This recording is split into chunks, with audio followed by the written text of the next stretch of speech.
atenție la această fază fixă, atenție la Costli, este un atacant foarte înalt, are 1,90 m. Urcă în careu și Pavlovici, omul care a reușit într-un singur meci să accidenteze 2 portari într-o partidă cu Poliași.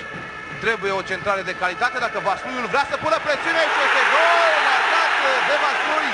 Centrare superbă a lui Gherlem și tânărul Pap izbutește să înscrie. Un jucător extrem de interesant acest Pap, minutul 6, 1-0 pentru Vaslui.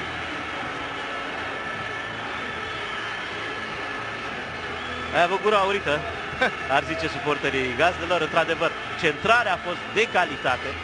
Pap a venit perfect la întâlnirea cu mingea și iată-l înscriind primul său gol în Liga 1. Să vedem cine îi făcea marcajul lui Pap. Nimeni.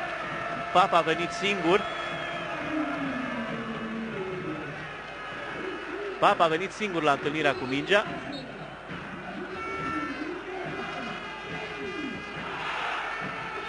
Început perfect pentru Vaslui. Un puști de 20 de ani pe care în iarnă l-a vrut Dinamo. El a fost împrumutat în sezonul